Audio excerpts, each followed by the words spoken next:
What would you do if a stranger approached your vehicle in the middle of the desert, and he wasn't entirely human? Today, you're going to hear 4 real conversations about alien encounters and UFO phenomena. Some are mysterious, others nearly unbelievable, but all of them raise the same question. Are we really alone? Stay with us, because what you're about to hear might change how you see the world and what's beyond it. But anyway, that's where we were heading this one day. So we all packed up. We're in Beatty, Nevada, which is the Burro Inn. I can tell you that's where we always hold up at. And we take off from there every morning to go do the AM and the PM push. That's what you call it when the war is on. You call it the push. So we had one in the morning called AM push, one in the afternoon PM push. So we were all heading up for the AM push in a convoy. There's 3 vehicles, probably about 3 to 4 people per vehicle. I'm in the lead vehicle with the ranking guy. He's driving, and I'm right behind him. And then there's another gentleman in the passenger seat across from the driver, and then there's a young lady next to me. And we're all going up. And the ranking guy had been there the week before, and he had seen the craft fly by. Because that one's out there on the internet. You can pull down the video. There's a report that goes along with it. There's a video that we can watch right now? Right now, yeah. What would he search? Search for, let me think, Nellis Test Range UFO 1994. Dun, dun, dun. Who filmed this? This was filmed by the operators on the range because we're putting these pilots in a risky situation by playing war with them, but we're training them. So if there is any kind of a mishap or a pilot or plane goes down, everything needs to be recorded. So this is it right here? Yes. So this video is being taken by one of these cameras that's up on the range. And along the bottom, you see that this is also trying to lock on to the craft so it can, follow it as it goes in and out, because this is the kind of way that you want to track if there's a craft that is having problems. And This is moving very erratically. Right. So this is what the ranking guy saw. Can I pause you for a second? This tracking, is this manual or is this like some sort of an automated system? It's an automated system. So the automated system is having a hard time locking on to it. Yeah, if it locks on, you'll see a big spike, and that means that it finally locks on. Right now it's trying to, but something is stopping it from locking on. And they think it was the craft. It's moving like crazy, side to side, all over. There's actually a recording that goes with it where you hear the guys going, "Hey, does anybody know what this is? What's going on here?" Can we hear that?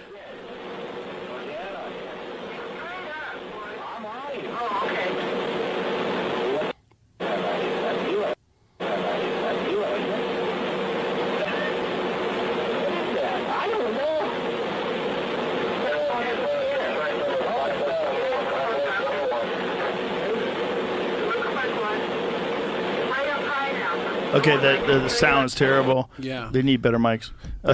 Honestly, that's the way it sounds when you're working up there. But anyway, I'm sure. But he's saying, what is that? I don't know. We're having a hard time locking onto it. Right. This is the video operator. So the following week after this happens, this video is taken, the ranking guy who had been there the week before and saw this thing flying, he takes us in this, when you go on the range through this one gate here, it goes up a little ways, and then there's a cantonment area. It's got a very small place where you can change your tires, get gas, just minor maintenance to get your butt home if you have a car that's busted.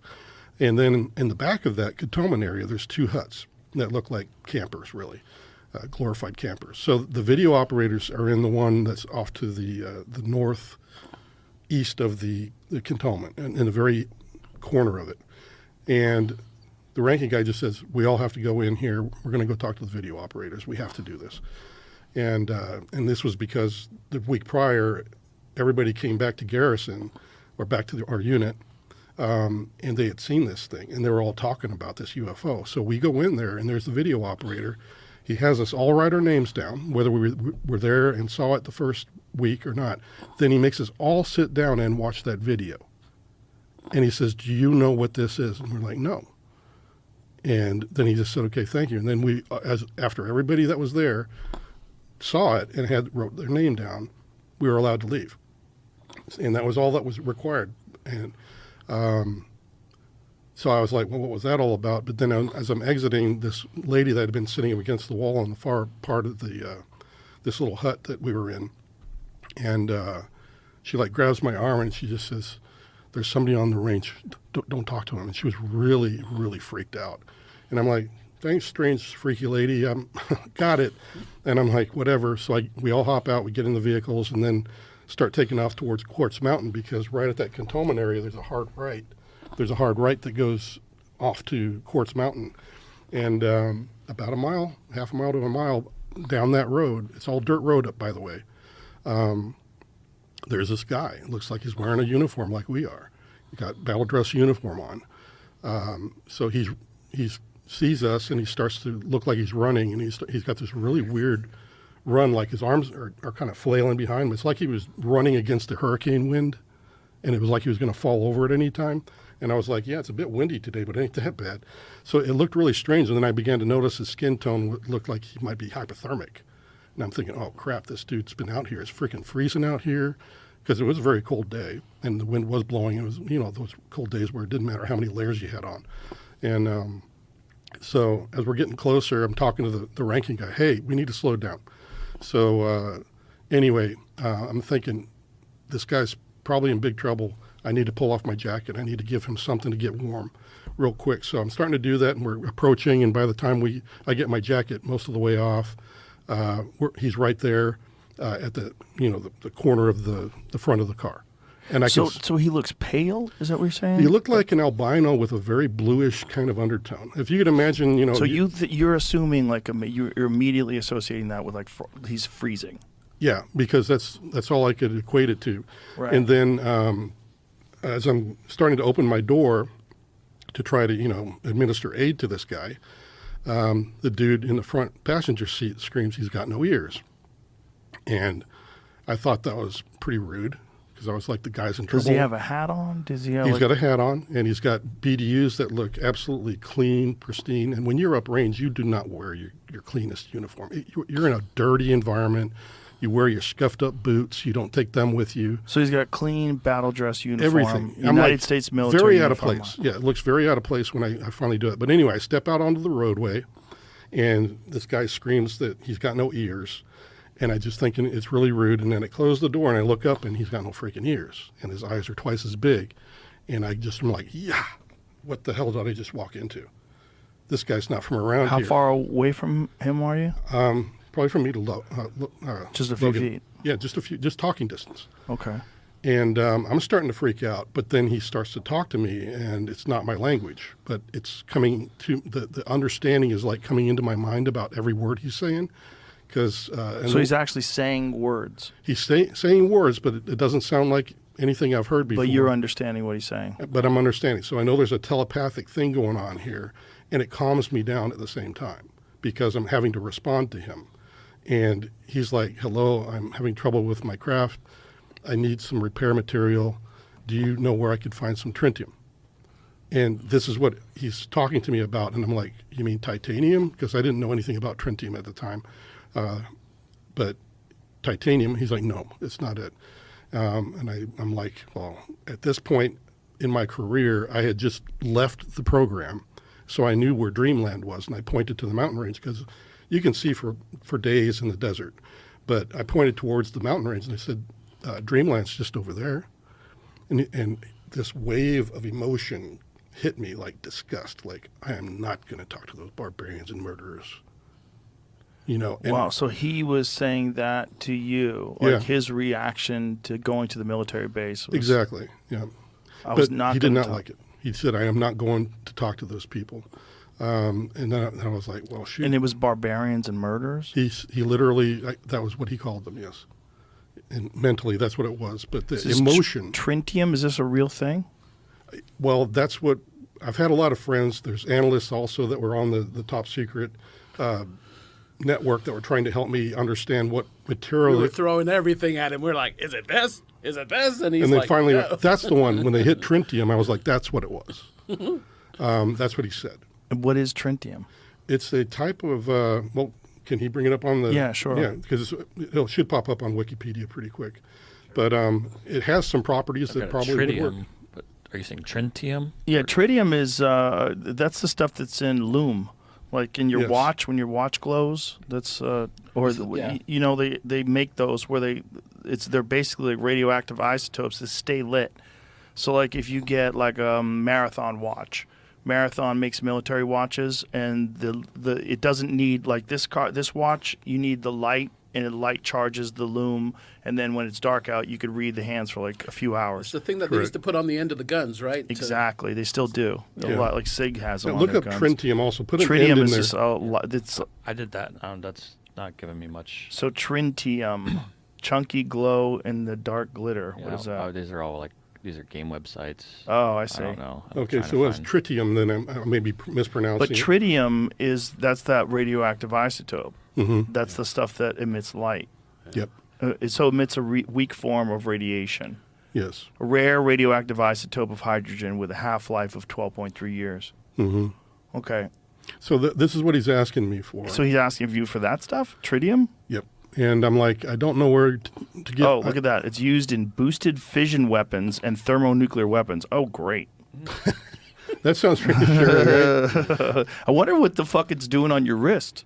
This is what the best image that we have of what he could have looked like. Oh, boy. Can you send that to Jamie? Yeah, I don't know Jamie's number, but we'll find a way to. Is that an iPhone or any? Yeah. Yeah. Is that an iPhone? If I had my phone, I would, but it's out there, I think. Yeah, airdrop it to Jamie. Do you know how to do that? There was How that dare one. you not know how to do that? And there's a Your three-dimensional. guy works with UFOs. You better know how to do that. Well, there's a three-dimensional image of the craft as well that is really spot on from what I saw that day. Yeah. Because not only did I see this guy running towards us and talking to him, but off the shoulder on the north side of the roadway, that's where the craft was just resting on the desert floor. And I got a really good look at it at that point. And this guy did a 3D rendering of the description, and it's spot on as I've ever seen.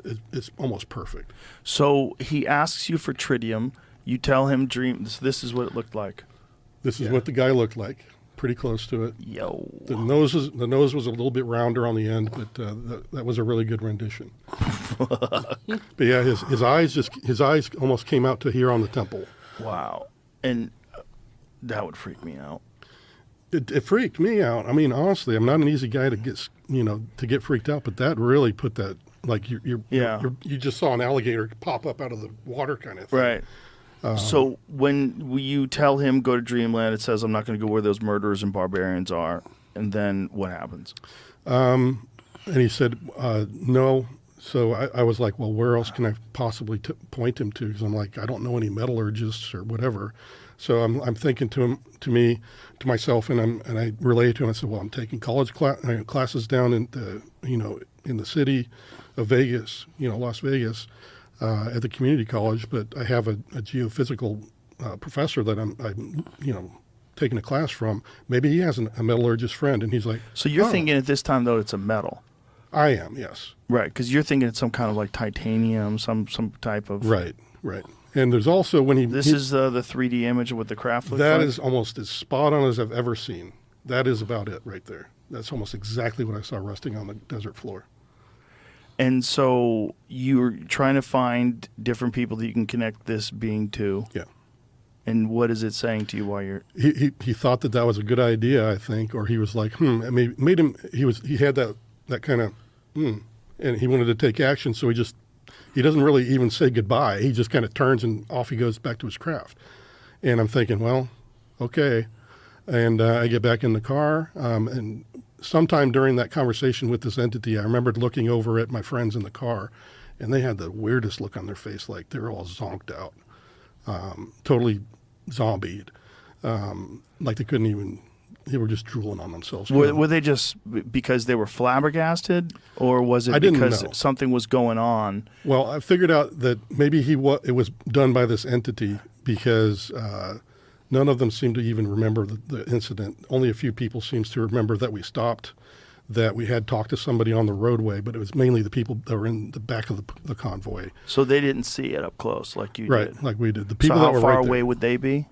They'd probably be a good 2 car lengths behind us. That's still enough to detect whether or not someone looks blue, though, right? Correct, and that's probably what they saw. But you know me, I'm kind of wide and I'm big. I was very muscular back then. And you're standing in front of this thing. So they'd have a difficult time because this guy stood about a good half foot shorter than me. And so they probably could see his arms from time to time, maybe catch a glimpse of his face or something. So they probably didn't get a very good view because if you're looking at me, I'm standing right next to my door. Mm-hmm. And they're behind me kind of almost obfuscated by just the angle that they're looking at him. So all the windows are tinted in those vehicles. Mm-hmm. One man's strange encounter in the desert is compelling, but it's not the only story. Next, we turn to legendary UFO researcher Jacques Vallée, whose decades of investigations reveal a pattern of contact, evidence, and government files that have been largely ignored. If Jason Sand's experience seemed isolated, this next chapter might convince you it's anything but. There was no, to my knowledge, there hasn't been any correlation of that. And the creatures that are described in Socorro, in New Mexico, and in Valensole in France, so those are three cases that I've been very involved in from the beginning, from day one, involve creatures that are about 3 feet tall, that breathe our air, Hairless? recognize our signals, communicate with us in funny ways, even mentally. I mean, the witnesses describe getting images in their minds and so on, in all three cases. And what's interesting is, people can argue about Trinity all they want, like they argue about Roswell, but the case in Socorro and the case in France, in Valensole, were investigated by governments, not by, the local UFO group, although the local UFO group did a good job in all those cases. But they were, in Socorro, it was first the local police, the local policemen saw the craft and the beings and described what happened. He was terrified, but when the thing took off, he thought it was something to do with some new gadget or some work in the desert. It's an area that's still in the same state today. I've gone back there with Dr. Hynek's son, with Paul Hynek a few months ago.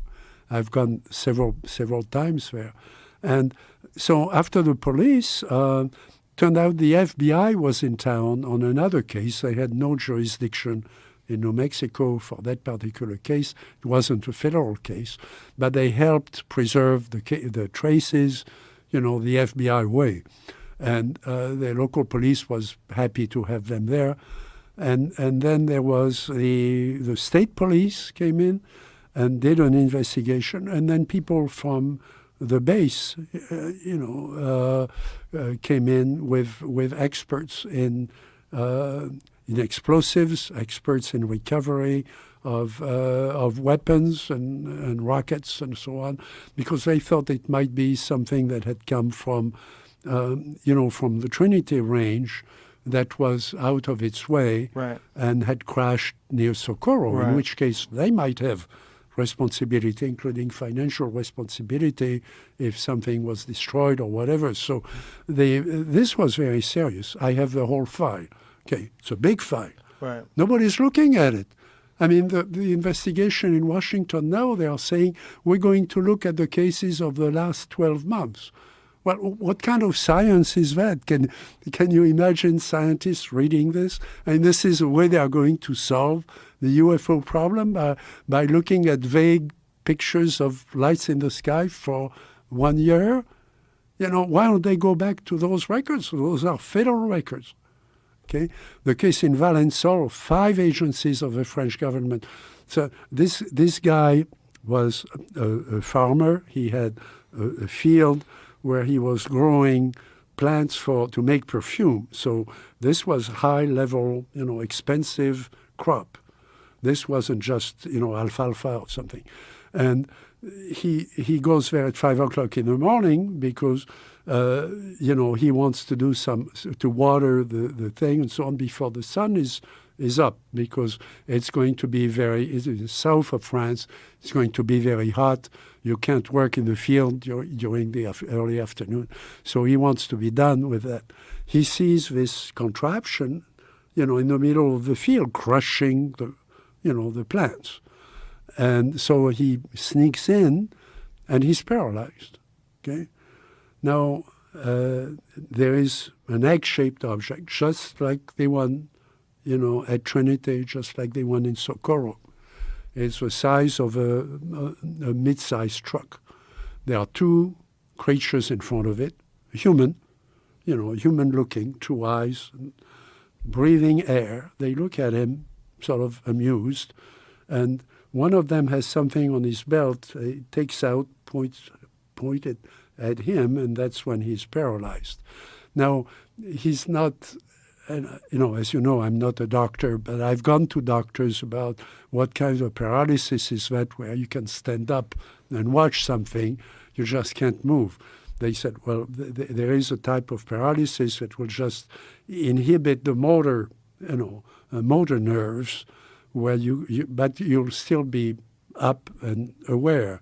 You're not going to fall down, in a heap. And from there, he sees them going back inside the thing. The thing takes off. It takes off like a shot out of a gun, and it vanishes in midair. Okay. Now, he goes to see the gendarmes. This man is fairly wealthy. He owns quite a bit of, several fields, expensive crops. His wife is the mayor of the town.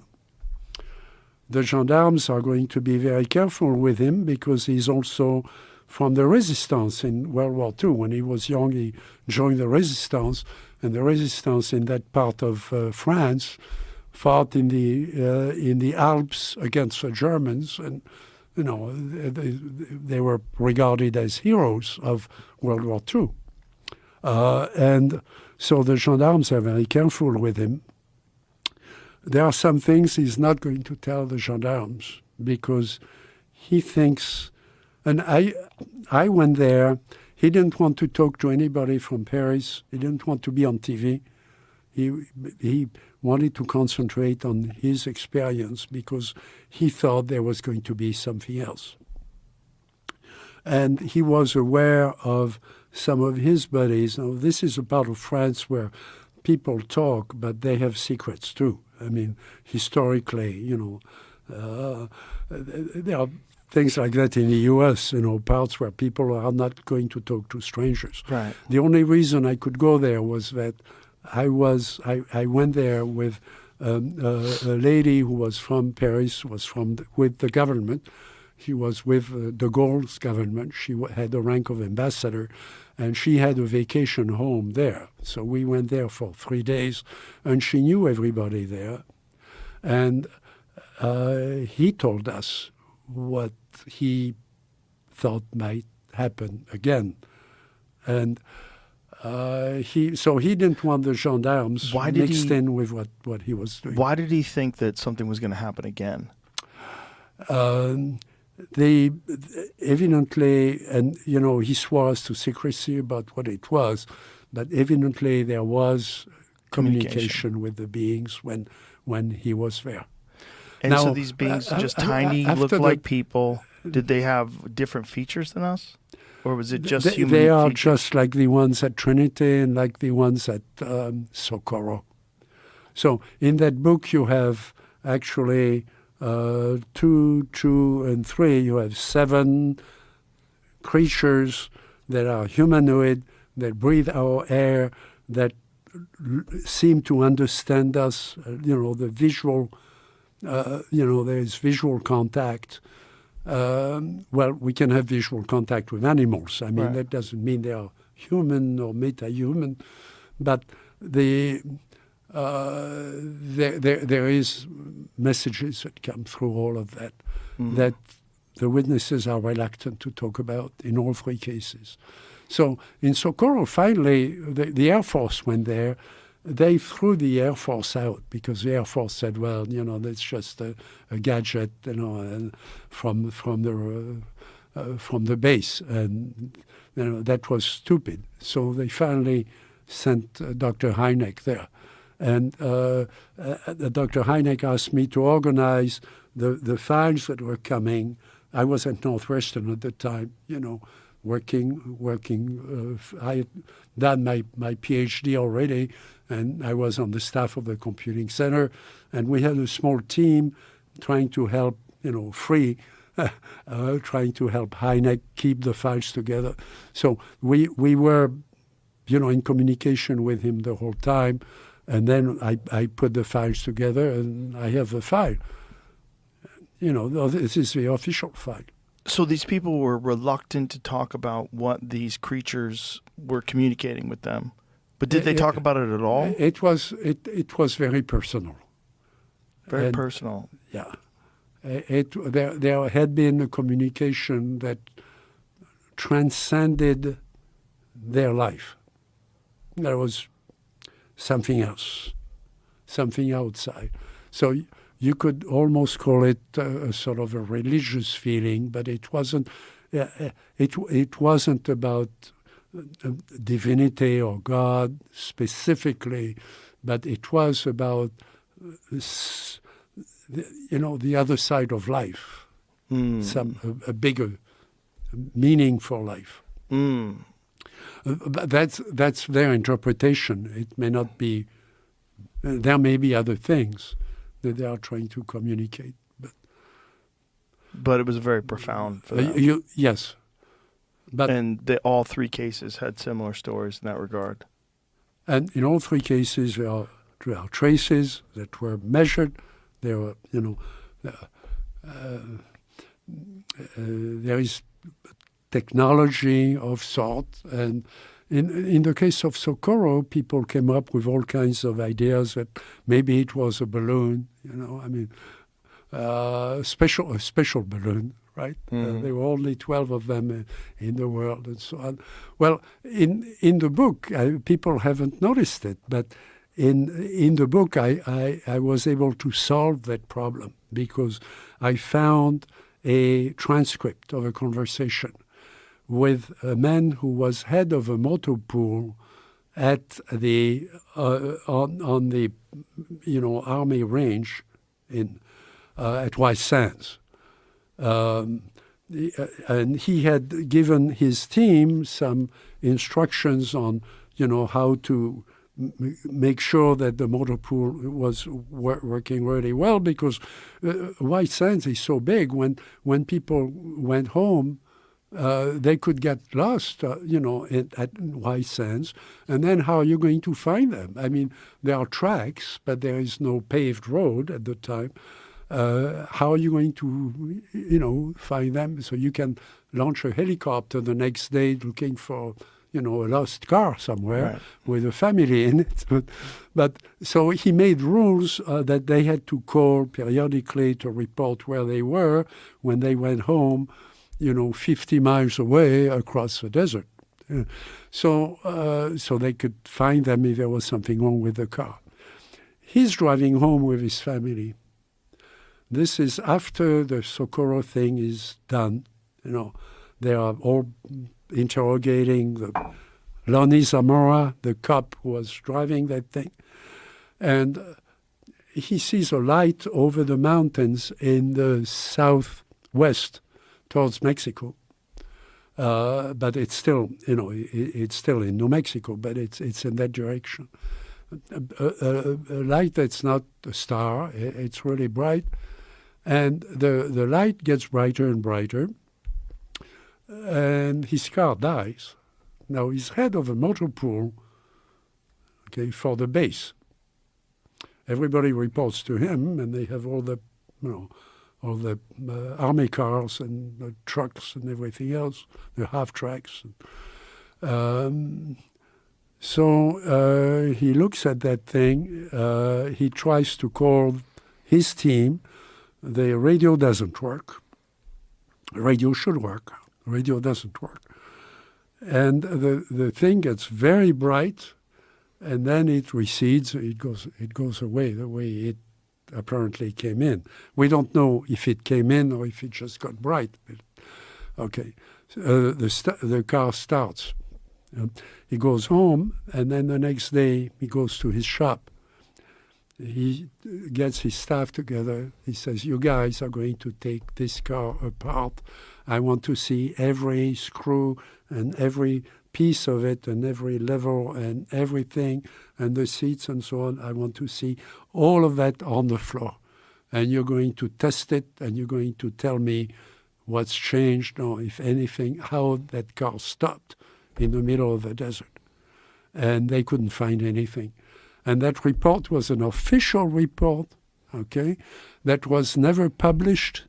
And it nails the whole thing, that this was not a balloon. This was not an hallucination. The patrolman wasn't drunk like they accused him of, or making up a story and so on. So we have eyewitnesses, we have investigators. But what happens when the military sees these things too, on radar, in the air, with their own eyes? Coming up, Navy pilots encounter craft that defy the laws of physics, and Bob Lazar claims he worked on one of them. Buckle up, this part gets fast, classified, and controversial. It's way more fascinating when someone like you talks about it versus some fucking random kook. That's what makes me incredibly interested, is just your credibility and the fact that this is not, you don't have a history of seeing wacky shit that other people don't see. No, just this once. But it's on video, and that there's other ones as well. It's really strange. And I've seen people try to explain it away, and what I don't like about when they explain it away or attempt to explain it away is that they're trying really hard. They're not going, who knows what this fucking thing is? They're not looking at it like cleanly. They're looking at it like a quote-unquote skeptic. I don't like the idea of being a skeptic. Not that I don't think you should be skeptical of certain things. I certainly think you should be, but there's a lot of people that brand themselves as skeptics. And I think it's a lazy way to look at things. I really do.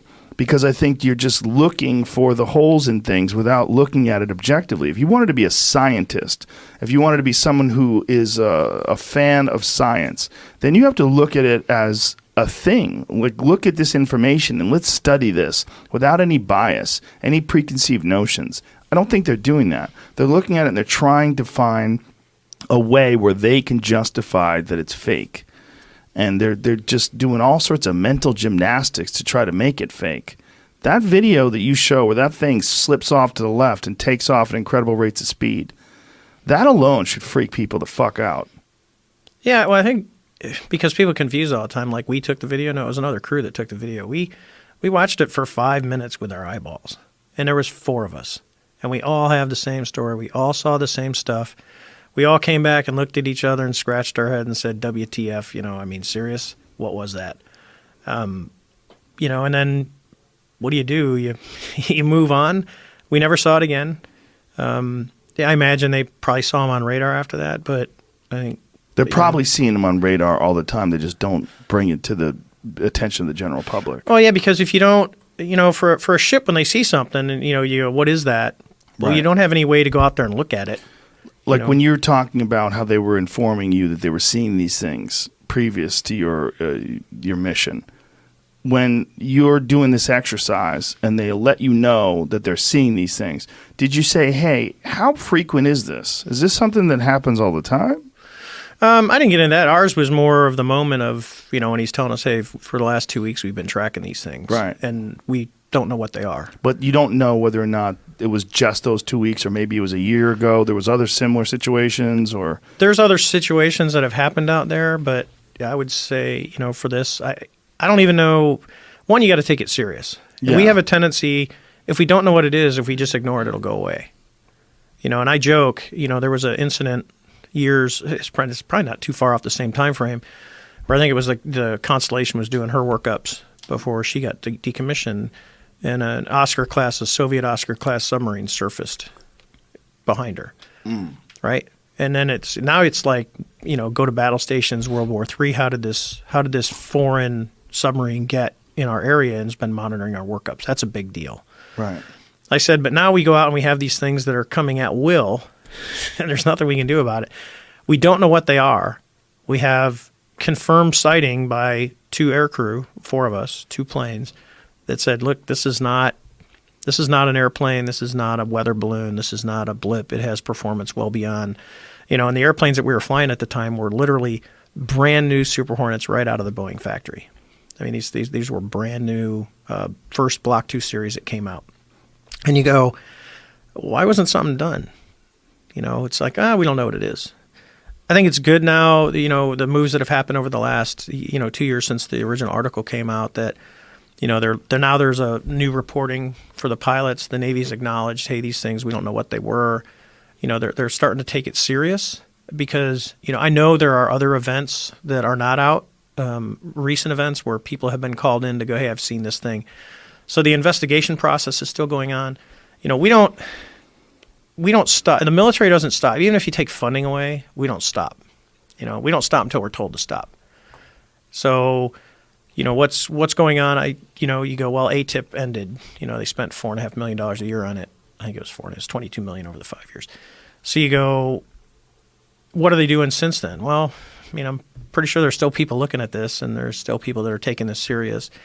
I will tell you that I won't get into specifics, but there are people inside the United States government that are taking this serious. And I've been down to D.C. twice to talk to folks, behind closed doors to go because they want to hear the story. And I've got a lot of, you got to be joking. I mean, this seriously happened, and I'm like, yeah, it did happen, and it is real. What are you doing about it? So, what kind of people are you talking to? High-level government officials is what I'll say. And most of that is because that conversation is between me and them, and I don't want people speculating, but you can say high-level government officials I have talked to. Well, that was always the speculation about, what would someone do if they became president? Well, the first thing I would do is I would tell everybody about the UFOs. I would ask immediately what's going on. And I always thought about it. I said, how many people actually know what's going on? And how much of the information? I mean, it's not like if they're dealing with something like this, like your experience, it seems like what you described is what is known. So it's this anomalous event where this thing defies our current understanding of technology, and then it's gone. Yes. And so what do you have? You don't have anything else other than that. Like, what other information does anybody have? Well, I would say this because I've talked to Bob. We did Bob Lazar. Yeah, we did an event together, and I'll leave it to everyone it's up to you to believe Bob. I'll say this: Bob's a normal guy. Bob's not crazy. He's not crazy at all. Not at all. That was the weirdest thing about talking to him. But when you look at it and go, because I had asked Bob, I said what he describes in the technology when he talks about his story. I said, well, do you honestly think we could, reverse engineer it? I said, how long do you think it would take us? And his response to me was another 100 years. He goes, Dave, it was so far beyond. He goes, the stuff that he says he worked on. He's like, he was on your podcast because I watched it. Hey, there was no wires, and because I had asked him when he said you first described the ship that he got to see, he said, I used to say, they built it and then it was like wax and you'd heat it up. He goes, now I would say it was built with 3D printing because now with 3D printing we can build things literally from the ground up, and it's basically built as one, not panels, no rivets. It's just made. Right. And so when you talk about that and you go, well, it's still another 100 years. So you go, well, what if you had the technology? We still, if what Bob says is correct, we still don't understand it. And how fast would it take us to understand that? I mean, if it's driven by something that we don't even have on Earth, which is when he talks about that element, we can't create it. We can create it for a microsecond, and then it decays, and we go, element okay, 115. Yeah. So I think we're still a long ways off. I'll argue with the people that go, are we really alone? I was telling Jeremy we used to go out on goggles. Out in the middle of the Pacific, there's no light pollution. Goggles? Night vision goggles, so we can see. Well, you go out at night, I'd be on like a tanker hop or something, just hanging out, not doing anything, driving around in circles with the autopilot on. You just turn all the lights down in the cockpit so you have no light pollution, and you just roll your head back and look up. There's billions and billions and billions of stars out there. And, I always look up because I'm like, are we alone? And I go, I look up and go, well, if we're the only ones around, and everything I'm looking at, it's a pretty sad place. It's a pretty lonely universe. I asked my astrophysics prof that once. I said, "You believe in extraterrestrial life?" And she's like, "Of course not." And I said, "Well, there's billions and billions of planets. You think we're it?" I mean, just the probability of it is you'd go, "Oh, there's probably something else out there," and I'm not crazy. I'm just opening up the possibility that we are not the only planet that has life on it. I think people don't like to seem silly. They don't like to be foolish. And I think when people start talking about anything that's not proven or anything that's connected to a bunch of loony people that are making up stories, which UFOs certainly are. Yes. UFOs are connected to so many people that have made up so many stories. What was that gentleman's name from, you would know that guy. He was from another country, Billy something or another. Oh, Billy Meyer. Billy Meyer. Myers, yeah. Seems 100% full of shit. Yeah, he's proven Yeah. to have done tons of hoaxes with this, but here's the deal. Sometimes I think people have a real experience, and they're always like chasing that dragon, and they get UFO disease, and their brain goes fucking berserk, right? I know that there are people that have had profound experiences, and then they can't ever replicate them, so then they just start going crazy. And I don't blame them for it. But you got someone like Commander Fravor, when he saw that AAV, anomalous aerospace vehicle, his reaction was, I want to fly it. That's a pretty cool reaction. I'd like to fly it. Yeah, imagine flying that thing. Well, that's what I told my buddy, who was my XO at the time, Dell. I got back after all this happened. He looks at me, and we're just standing in the ready room, and he goes, "Hey, dude." I go, "What?" He goes, what do you think it is? I go, I have no idea, but it was pretty freaking impressive, and I'd like to fly it. Of course. And he goes, "Yeah." I go, I mean, it was, it's just like any pilot. You always want to fly the coolest thing. Of course. Yeah, of course. You're a race car driver. You want to drive the fastest car. That's it. And Yeah. now you look at it and go, well, that's something we don't have. Yeah. This idea that, maybe we're not alone, that some of these other stars have planets that are maybe technologically advanced. So the next thing people say, and, new eras are going to say, well, they're not coming here because the distance is so vast. Hold the fuck up.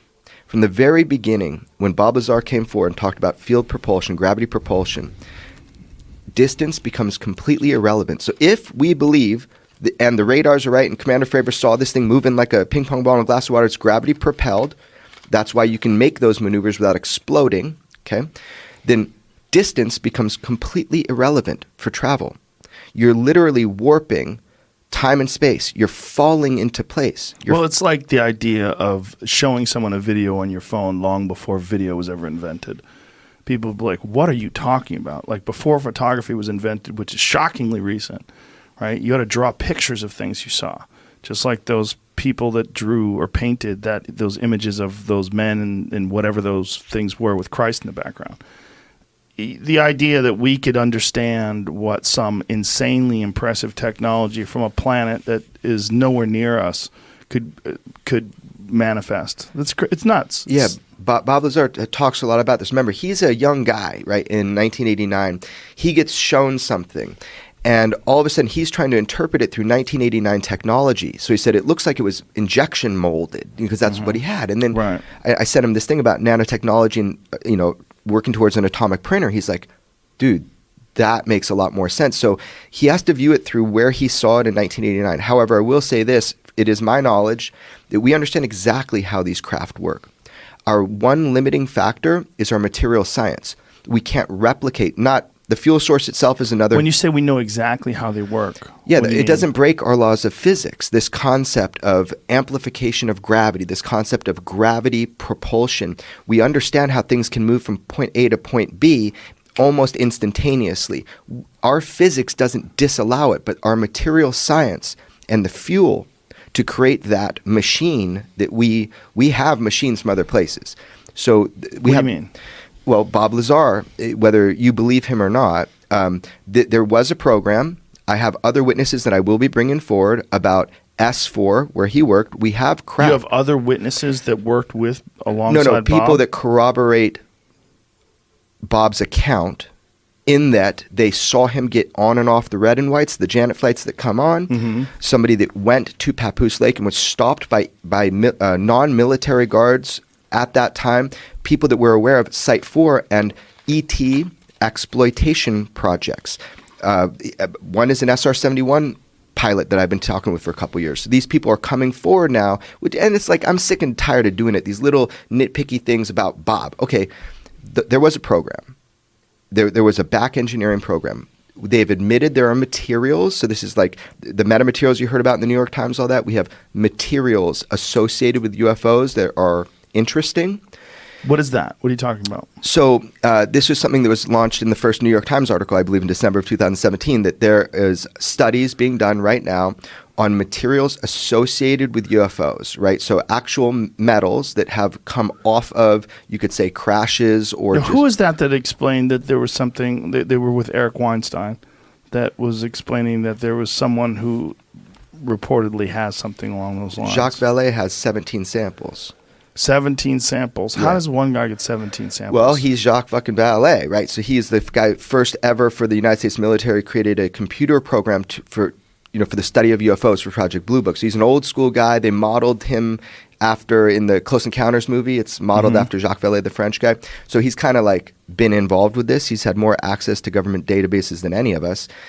He went around, collected samples from known, crashes or like when things will come off. And what's the conclusion? Well, they're studying them right now. There was just something on Fox about it. They're studying some of these materials and what they will find, because the ones they're talking about, I actually took to New Mexico and had 5 scientists study it about 5 years ago. I got my hands on it, got to study it. The famous parts they're talking about now. It's layered. And the way it's layered is what they're trying to see if it's anomalous elementally, or the way that the elements are bound together, and also the atomic level of layering is what's interesting. We'll find out if it's explain what you're talking about. What is this thing that you saw? Okay, well, there are a lot of different samples, but when you get a sample of something and you can see... How big are these samples? The ones that I looked at, yes. They ranged from about this size down... audio. They ranged from the size of an orange? Yeah, size of an orange to the size of a quarter. These are materials, right? And are they materials from a crash? So that's allegedly, or there's a known crash. This is in the public domain rather than government controlled. So what I was looking at, or having the scientists look at, is isotopically and elementally. What are the elements that are in this? Are they engineered? And what's the conclusion? Well, I'm not. I'm going to leave it to the people that are doing it now, who have much better machines than I had access to. Do you know any cliff notes? Yeah, they from what I understand, there's atomic layering. There are levels of, like we do with graphene. We lay down these layers that are basically oriented at a certain degree. That's how you get a superconductor or something like that. If you take a piece of graphene and it's highly machined, so doesn't deviate from that atomic layering, you can push it right through ice like a hot knife through butter. It's the weirdest feeling in the world, because you just take this piece of what feels like graphene and it just goes right through butter, because it's a superconductor, and the heat from your hand melts the ice. So that is a metamaterial. It doesn't occur naturally. Humans created it, and it has special properties because of the way it's atomically layered. So if these materials are from somewhere else, then we suspect that they're going to be highly machined, that they're going to be created for special use. So my whole point is, our material science has not caught up with the physics that we understand for these field propulsion systems. I'm just telling you, believe me or not, but you'll hear more about it, that our material science in 1989 and today is our limiting factor. And as our material science gets better as humans, we know how these things work. Now, the fuel source, that's a whole nother conversation. But as far as creating these machines, that's what we're trying to do. That's why there is secrecy. We're trying to exploit the technology, because whoever exploits it first wins. It's a game changer. We don't want Russia to do it. We don't want China to do it. If we had a non-reactionary propulsion system, the world would look different instantaneously. But how do these claims stand up to science? Can any of this be real? Now, we hear from a propulsion expert who studies advanced aerospace systems. He's skeptical, but what he can't explain might be even more intriguing than what he can. And then there's Rendlesham Forest. Yeah. When you hear about stories about these fighter pilots finding these objects in the sky that exhibit extraordinary capabilities and don't have all the signatures of traditional propulsion systems, what is your thoughts? Generally, I tend to be agnostic to the topic. I have a lot of friends that are extremely interested in a lot of things that are out and about in the in the media and in the literature. But generally, I tend to be agnostic, and here's why. In everything that's currently out that people talk about and highlight, it's difficult for me to take the data and the evidence and then pull that into the work that we do in the lab with some of the different test devices we work with as we kind of explore the frontiers of where physics and propulsion might intersect. It's hard to take that and turn that into some kind of an action plan, if you will. So I'm certainly aware, like David Fravor, the experience that he had with, I think he calls them Tic Tacs, right? An amazing account. And there's multiple people that saw it, multiple platforms that saw it. And so to start with, right, I thought maybe there was a small chance that was just like we have stealth technology, right, where if you want to hide a plane, what if we had the ability to project something, right, through some mechanism where we could make people go where we wanted them to go, right? Because I know there's a technology that uses like two different lasers that triangulate a certain point in open air, and they put enough energy into a particular location that they ionize the air, and so it creates like a bright pixel. And so they use that to create three-dimensional displays that kind of look like they're just floating out in air. Now, they're not quite as big as what we saw described with the Nimitz encounter on the West Coast. So I thought for a little while maybe that might be something that we're seeing. They can project plasma as well, right? Is that the same thing? It's the same thing, right? Thing. So the two lasers intersect, they ionize the air, which creates a plasma. And right? they can do this over long distances as well, right? I don't know about long distances. I know they can do it over short distances. Okay. And so for a while there, I wondered if that might be something that could explain some of what that makes sense. What David Fravor and the group saw. The only problem would be the radar, because I don't know if you wouldn't pick up that on radar, would you? Because it's not a mass, right? So the plasma would certainly absorb a radar signal, right? Because it's gonna polarize any electromagnetic wave that tries to go through. So it would show up. It might. It might. Would it be possible to make something that big, that's 20 feet long, out of that? It's hard for me to imagine that. Right. But I think there's one piece of data that just came out in the last few weeks. I think David Fravor's wingman, Alex, I think her name is Alex Dietrich. I can't remember the name. I think you're right. Something like that. So she came out, and so in all the things associated with that particular encounter, right, one of the things I've been trying to figure out is how do they describe the specular surface of the Tic Tac, right? Because if it's these plasma pixels that I'm talking about that kind of creates a volumetric display, I would speculate it might be kind of a glowy looking thing. But I think Alex, in her account, described it as kind of a flat type of like matte, yeah. Yeah, so that kind of torpedoed my working theory. So, but again, while it's amazing and incredible, and it's something that people want to go think about and go try and collect more data, it doesn't help me do what I'm doing in the lab. And so I think I kind of keep, my eyes dart every once in a while over to that particular topic. Oh, what's that about? That's interesting. Right? Yeah, I mean, I'm honestly agnostic as well. I bounce back and forth from being really excited about it to feel like I'm being duped all the time. Jamie and I talk about it all the time. I'm back in. Right. Hal Puthoff, although he's got many and varied interests, he's a great physicist. He's published a lot of great papers in the literature just thinking about physics, right? He's got some stuff he's looked at called the polarizable vacuum. And so, in my drawer of preferred papers, I have a number of papers in there that are from Hal's work on the polarizable vacuum, because I find that interesting and fascinating. And so there may be some things out there that are adjacent to the concept where you could try and pull some of that together, I guess. Well, that's a fascinating thing for you to say, because Hal believes they have them. And he believes that we have 10 of them. Yeah. Oh, yes, I know that. Yeah. Yeah, which is just so nuts. Yeah. And then, he's a little agnostic on the Bob Lazar story. But the Bob Lazar story, which I'm sure you're aware of, is essentially what we're talking about. Like, you would bring in some out-of-the-box thinkers. And if you found some wildly intelligent, young, scientist who put a rocket engine in the back of a Honda, Mm-hmm. which is what he did. You would go, what is that crazy fucker up to? Like, let's have him look at it. What's it hurt? Right, The guys right, at Rocketdyne say right, he's a wizard. right, You know, bring him right. out there. Or the guys at wherever he wasn't at Rocketdyne. He was at Los Alamos. The guys at Los Alamos said he's a wizard. So let's bring him out here. Let's see what's going on.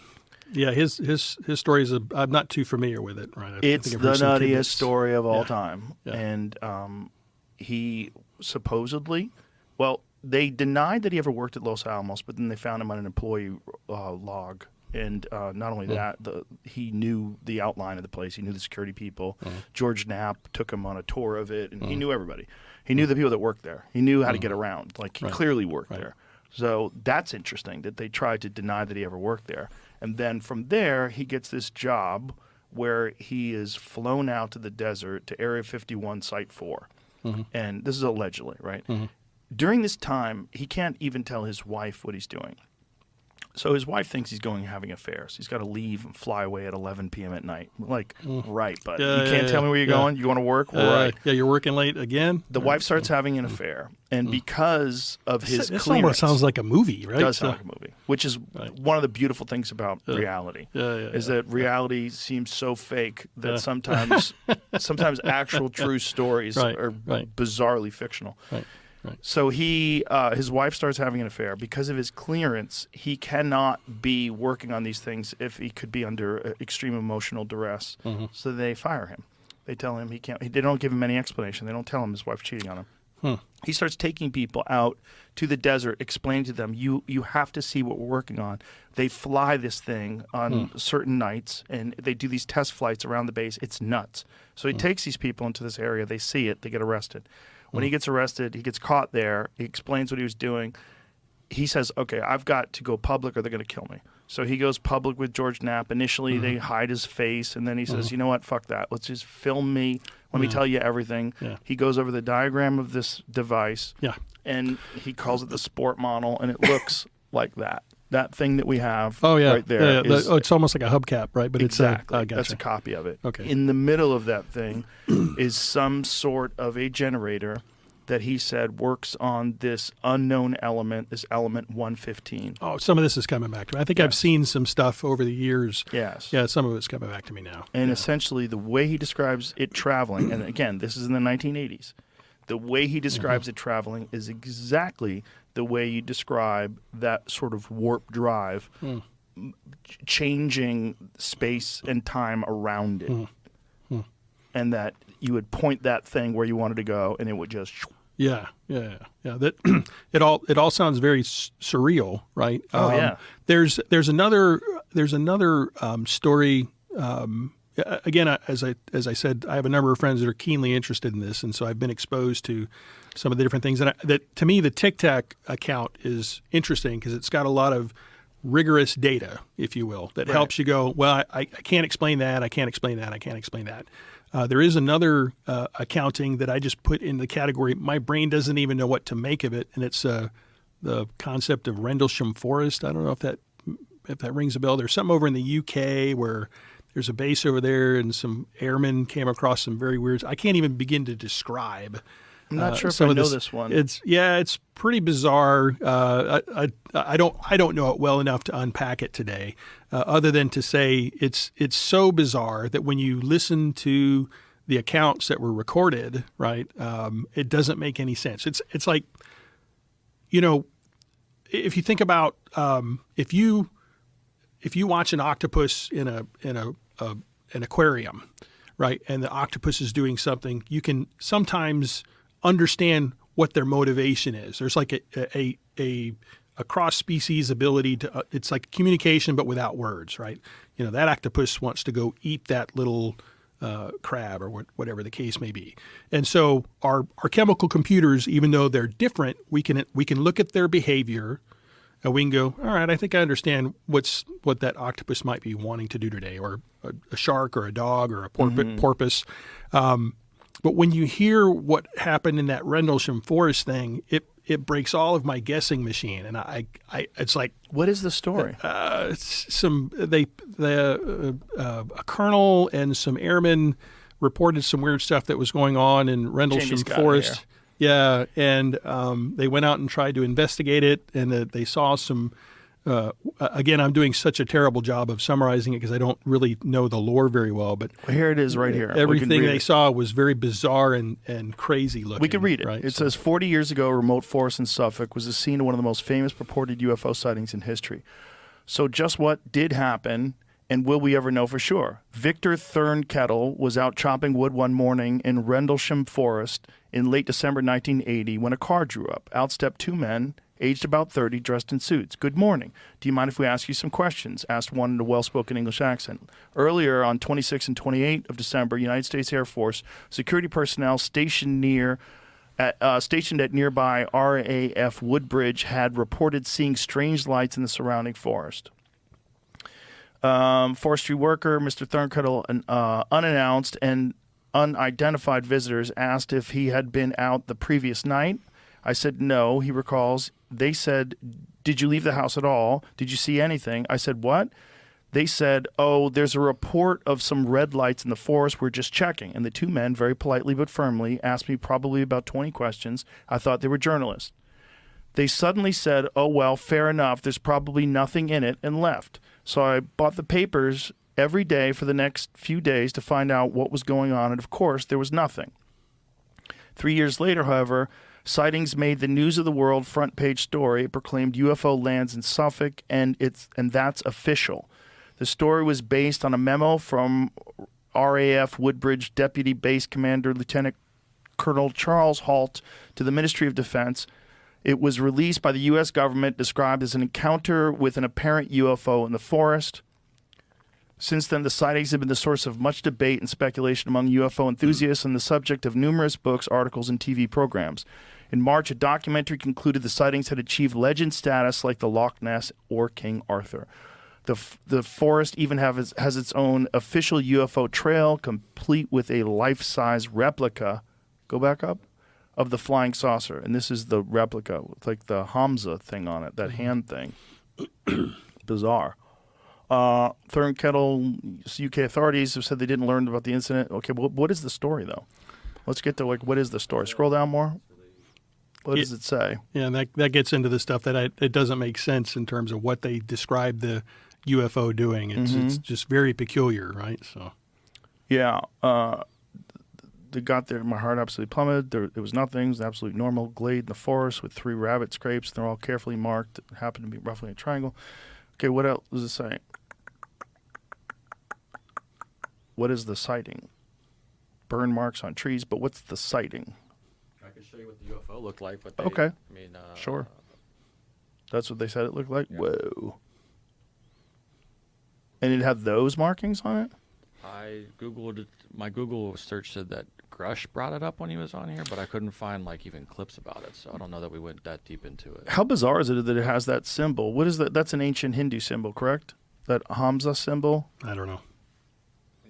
Oh, they're different. Yeah. That looks very weird. Huh. So what about this one stands out to you? I put this one in the category of I don't understand if it's a real account, right? I mean, so I think when you have a lieutenant colonel that's reporting something as factual, I tend not to just immediately dismiss it. Right. But and it's not just him; it's several people around him. What they described, right, doesn't make sense to me, right? Mm-hmm. You know, in terms of the David Fravor talking about the Tic Tac, I can kind of, that's not totally alien to me. I could, it's trying to maneuver with the aircraft and it's maneuvering to their cap or whatever the case may be. And I can kind of connect the dots with that. But the Rendlesham Forest thing, it doesn't make any sense to me. Well, what about it doesn't make any sense? What they saw, why it was doing what it was doing. What was it doing? It just was out in the woods. It was out in the woods, with blinky lights and doing weird stuff. So what do you think?